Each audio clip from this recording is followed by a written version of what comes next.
আসসালামু আলাইকুম। আমার ফেসবুক ফ্রেন্ড সবাই কেমন আছেন? আসলে আজকে আমাদের এখানে লাইলাতুল কদর ২৭ রমজানের নামাজ এবং আমরা আজ কদর নামাজ পড়লাম। তো আসলে কদর নামাজটা পড়ার মজাটাই হলো আলাদা আমাদের বাংলাদেশের। তো আসলে এটা আমি যখন ঢাকায় ছিলাম তখন খুব গভীর রাত পর্যন্ত পড়তাম। তো আসলে যে আমাদের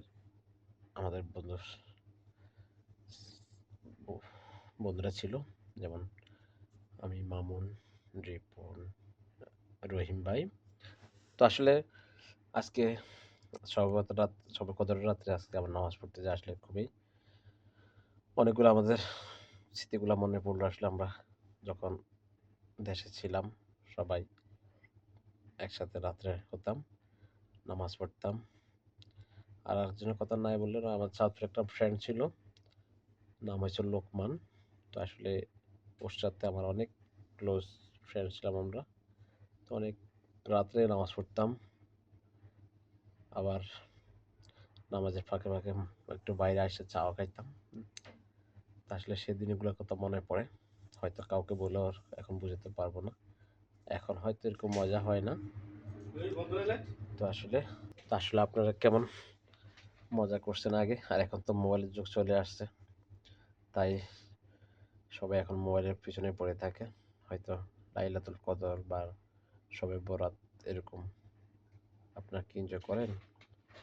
নামাজ পড়ে কি আপনারা এরকম মজা পান? সবাই কমেন্টের মাঝখানে জানাবেন। তা আসলে আজকে নামাজ পড়ে আসলাম, আবার রাত্রে যাবো 2টার দিকে উঠে।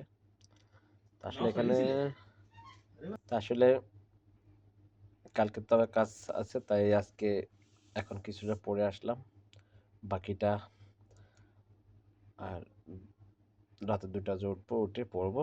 আর এখানে আসলে আমরা এখানে বেশিরভাগ মানুষ বা অনেকেই রাত্রে শেষ রমজানের 10 দিন রাত্রে 2টা বাজে উঠে অনেকে নামাজ পড়ে।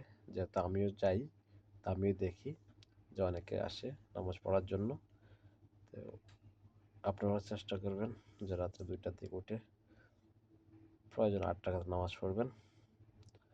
তা আমাদের জন্য সবাই দোয়া করবেন। আমাদের আসলে প্রবাসীরা খুবই ভালো আছি, হয়তো আপনারা জানেন। বাকিটা বলতে পারি না, কেননা বললেও হয়তো যদি সমস্যা হয়। তাই আপনারা আমাদের জন্য দোয়া করবেন বেশি করে, যাতে আমরা সবাই ভালো থাকি, সুস্থ থাকি। আল্লাহ হাফিজ। আসসালামু আলাইকুম।